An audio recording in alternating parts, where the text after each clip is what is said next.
কাদেসিয়া কুফা নগরীর দক্ষিণে ফোরাত নদীর পূর্ব দিকে মরু উপত্যকায় অবস্থিত একটি স্থানের নাম। এই এলাকায় যুদ্ধ সংগঠিত হওয়ায় এই নাম দেওয়া হয় কাদেসিয়া যুদ্ধ। পারসিক রাজা কিসরাগণ এখানে মাউল ইরাক নামে একটি শহর গড়ে তোলেন। কাদেসিয়া যুদ্ধ 15 হিজরি সনের 13 থেকে 16 সাবান মোতাবেক 16 থেকে 19 নভেম্বর 636 খ্রিস্টাব্দে সাদ ইবনে আবি ওয়াক্কাস রহমতুল্লাহের নেতৃত্বে মুসলমান ও রুস্তম ফারাকজাদের নেতৃত্বে পারস্যিক খ্রিস্টানদের মধ্যে সংগঠিত হয়। তবে ইবনু কাসির রহমতুল্লাহ তারিখ উল্লেখ ছাড়াই বলেছেন এটা 14 হিজরি সনে সংগঠিত হয়েছিল। এ যুদ্ধে মুসলিম সৈন্য ছিল 30,000 বা তার চেয়ে কিছু বেশি। পরে সিরিয়া থেকে 6,000 সৈন্য এসে মুসলিম বাহিনীর সাথে যোগদান করলে সর্বমোট মুসলিম সৈন্য দাঁড়ায় 36,000-এ। এর মধ্যে 70 জনের বেশি বদরি সাহাবী ছিলেন। 600 অধিক সাহাবী ও তাদের প্রায় 700 সন্তান এ যুদ্ধে অংশগ্রহণ করেন। এ যুদ্ধের প্রধান সেনাপতি ছিলেন সাদ বিন আবি ওয়াক্কাস রহমাতুল্লাহ। যুদ্ধের কমান্ডার ছিলেন খালিদ ইবনু আরফাতা রহমাতুল্লাহ। ডান বাহর সেনাপতি ছিলেন আবদুল্লাহ ইবনু মুতা রহমাতুল্লাহ ও বাম বাহর অশ্বারোহী দলের সেনাপতি ছিলেন সুরাবিল ইবনু সামত রহমাতুল্লাহ। আর পদাতিক বাহিনীর সেনাপতি ছিলেন মুগিরা ইবনু সুবা। হাসেন ইবনু উতবা বিন আবু ওয়াক্কাস রহমাতুল্লাহ ছিলেন সিরিয়া থেকে আগত সৈন্যদের সেনাপতি। তিনি যুদ্ধের তৃতীয় দিন ইরাকি বাহিনীকে সাহায্যের জন্য আসেন। মুসলিম সৈন্যদের বড় একটা অংশ ইরাকে অবস্থান করছিলেন। ইরাকের ভূমি স্বাধীন হওয়ার জন্য তারা পারস্যদের বিরুদ্ধে যুদ্ধে লিপ্ত ছিল। এই যুদ্ধগুলোর মধ্যে গুরুত্বপূর্ণ ছিল জিসরের যুদ্ধ। এ যুদ্ধে মুসলমানগণ ব্যাপকভাবে ক্ষতিগ্রস্ত হন। এর কিছুদিন পরে সংগঠিত হয় বুয়াইবের যুদ্ধ, যাতে পারস্যরা পরাজয় বরণ করে এবং মুসলমানগণ বিরাট বিজয় অর্জনে সক্ষম হন। যুদ্ধের ঘটনা: খলিফা ওমর ইবনুল খাত্তাব রহমাতুল্লাহ সার্বিক পরিস্থিতি পর্যবেক্ষণ করার পর সাদ ইবনু আবি ওয়াক্কাসের নেতৃত্বে প্রয়োজনীয় সংখ্যক সৈন্য প্রেরণ করলেন। সাদ রহমাতুল্লাহ কিদ্দিস ভবনের নিকটে কাদেসিয়ার উপযুক্ত স্থানে সৈন্য সমাবেশ করলেন। মুসলিম সেনাবাহিনী এই স্থানে 1 মাস যাবৎ অবস্থান করল, কিন্তু শত্রু বাহিনীর সাক্ষাৎ পেল না। অবশেষে তারা ধারণা করল যে হয়তো আর কোনো যুদ্ধ হবে না। কিন্তু 1 মাস পর পারস্য বাহিনীর সেনাপতি রুস্তমের নেতৃত্বে সেখানে এসে যথাস্থানে অবস্থান নিল। পারস্যিক সেনাপতি রুস্তম মুসলিম সেনাপতি সাদ রহমতুল্লাহর কাছে এ মর্মে প্রস্তাব পাঠালো যে আলাপ আলোচনা ও কিছু প্রশ্ন জবাব দেওয়ার জন্য একজন বিজ্ঞ লোক পাঠানো হোক। রুস্তমের উদ্দেশ্য ছিল এভাবে কালক্ষেপণ করে যুদ্ধ ব্যতীত মুসলিম সৈন্যদের বিরক্ত ও ক্লান্ত করে তোলা। ফলে মুসলমানরা দৃঢ়তা হারিয়ে ফেলবে এবং অবশেষে যুদ্ধক্ষেত্র থেকে ফিরে যাবে। সেনাপতি সাদ রহমাতুল্লাহ এটাকে ইসলামের দাওয়াত দেওয়ার জন্য মুখ্য সুযোগ মনে করলেন।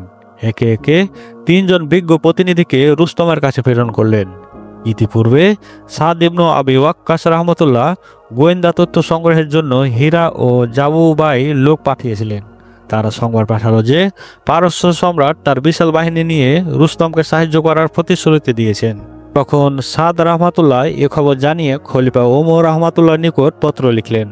উত্তরে ওমর লিখলেন যে তাদের এ খবরের সংবাদ তোমাকে যেন কখনো বিচলিত এবং চিন্তিত না করে, বরং তুমি সর্বদা আল্লাহর নিকট সাহায্য প্রার্থনা করবে এবং তার উপর ভরসা করবে।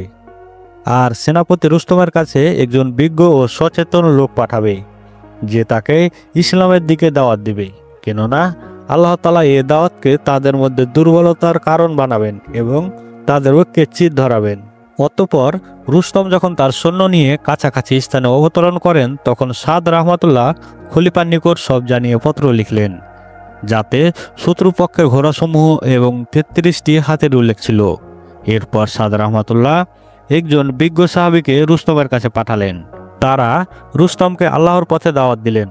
তখন রুস্তম তাদেরকে বললেন, তোমরা এখানে কি জন্য এসেছো? তারা বললেন, আমরা এখানে এসেছি আল্লাহর অঙ্গীকার পূরণের জন্য এবং এদেশ দখল করে আপনাদের নারী ও সন্তানদের বন্দী ও সম্পদসমূহ গ্রহণ করার জন্য। আর এ বিষয়ে আমরা দৃঢ় প্রতিজ্ঞ।